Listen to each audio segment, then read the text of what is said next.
What's up, FlickPop fam? Get ready for a whirlwind of news that's about to drop. First up, former President Barack Obama is setting the record straight after being interrupted, delivering a powerful message about dehumanization and the ongoing conflict in the Middle East. He's not holding back, and you won't want to miss his candid thoughts. Next, we're heading to Spokane, where former officials from both the Obama and Trump administrations are sitting down to hash out the real impact of tariffs on American businesses. A local manufacturer posed a burning question about how these trade policies are affecting his bottom line, and the answers might surprise you. Then, we're diving into the aftermath of Charlie Kirk's tragic death, with Barack Obama responding directly to a jab made about Michelle Obama's intelligence. Obama is clarifying his stance, explaining why he believes discussing these sensitive topics is crucial for democracy, even in the face of profound disagreement. And finally, it's a direct showdown between Barack Obama and Trump's White House over the killing of Charlie Kirk, with Obama calling the current moment dangerous and Trump's team firing back, branding Obama the architect of modern political division. We've got all the details on this escalating political feud. You do not want to miss this. Hit that subscribe button and ring the notification bell so you never miss a beat. Barack Obama's fiery response to interruption. During a recent public appearance, former President Barack Obama found himself in a tense exchange when an audience member shouted pro-Palestine slogans. Obama's immediate reaction was a firm, "Sir, don't shout at me. I am not the current president."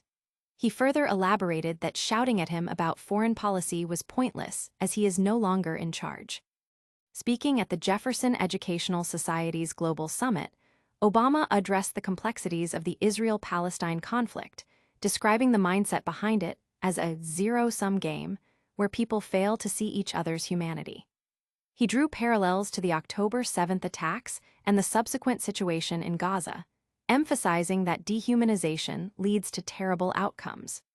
He underscored America's foundational belief in equality and inherent dignity for all, warning that when this idea is lost, the world becomes a dimmer place, emboldening autocrats.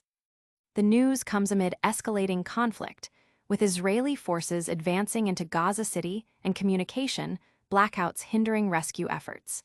The Palestinian death toll has reportedly exceeded 65,000, with a UN commission accusing Israel of potential genocide.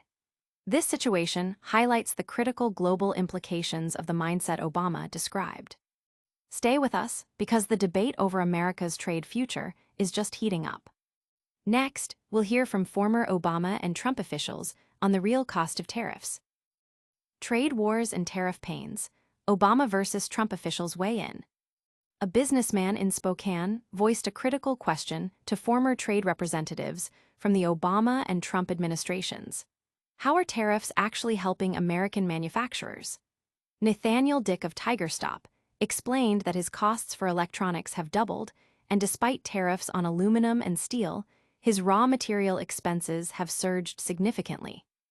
Ron Kirk, former trade representative under Obama, and Mick Mulvaney, former chief of staff for Trump, offered candid, though difficult, responses. Mulvaney humorously referenced Peter Navarro's potential arguments for enduring short-term pain for long-term global competitiveness, while acknowledging the shift in 70 years of U.S. trade policy. Kirk urged business owners to lobby Congress for relief, anticipating that the economic pain would eventually spur action. The discussion, hosted by LT, Gov, Denny Heck, touched upon the protectionist turn in both parties and the uncertainty of the American economy's future. Both former officials agreed that a legal challenge against Trump's tariffs is likely to succeed. They also highlighted agriculture as a sector bearing a significant burden, with farmers struggling due to reduced labor and retaliatory trade actions, particularly from China, which has drastically cut soybean purchases. But the impact of political rhetoric extends beyond trade figures. Next, we confront the charged exchange between Barack Obama and Trump's White House over a controversial killing. Obama defends Michelle Obama and democracy after Charlie Kirk's death. Former President Barack Obama has addressed the tragic passing of conservative activist Charlie Kirk, expressing condolences while also firmly disagreeing with many of Kirk's ideologies, including a resurfaced jab at Michelle Obama's intelligence. Obama stated that while he didn't know Kirk personally, his ideas were wrong, but this doesn't diminish the tragedy. Responding to comments made by Kirk that labeled prominent black women like Michelle Obama and Justice Ketanji Brown Jackson as affirmative action picks, lacking brain processing power, Obama defended their intellect.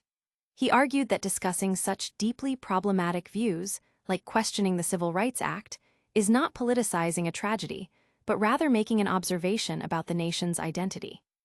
Obama stressed the importance of healthy debate in a democracy, where disagreements can exist without compromising respect for others' rights to speak. He commended Utah Governor Spencer Cox for his response to Kirk's killing, highlighting it as an example of how to engage with political adversaries during high-tension moments. Obama described the current political climate as a crisis, emphasizing the president's role in uniting people and reminding them of their shared bonds. This clash over political division and rhetoric is escalating. Next, we'll see how Trump's White House is firing back at Obama's sharp criticisms. Obama versus Trump White House, a dangerous political divide. In a candid response to the killing of right-wing activist Charlie Kirk, former President Barack Obama declared the nation is at an inflection point, directly accusing Donald Trump and his allies of dividing the country. Obama emphasized the president's duty to unite Americans and reminded listeners of the shared ties that bind them, stating that political violence is anathema to what it means to be a democratic country. Obama specifically called out the rhetoric used by Trump's camp, which described political opponents as vermin and enemies, labeling it a broader problem. He drew parallels to his own presidency and George W. Bush's, noting a dangerous erosion of norms and guardrails, particularly with the perceived unchecked use of executive power. Trump's White House, however, retorted, branding Obama the architect of modern political division in America, and asserting that more Americans felt divided under his presidency than united. The exchange highlights a stark contrast in perspectives on political discourse and leadership. While Obama lauded Utah Governor Spencer Cox for promoting civility, the White House's response signifies a deep rift and an escalating battle over the narrative of national unity and division. That's all the headlines for today, but stick around for our rapid-fire recap. Get ready for our outro. And that's a wrap on today's news. We heard Barack Obama shut down hecklers with powerful truths about humanity. Then, former Obama and Trump officials debated the real pain tariffs are causing American manufacturers. We also saw Obama tackle a jab at Michelle Obama's intelligence and a heated exchange between Obama and Trump's White House over political division. Don't forget to like this video, subscribe to FlickPop for more, hit that notification bell, and drop a comment below telling us your biggest takeaway. You can also follow us on all our social channels for even more exclusive content.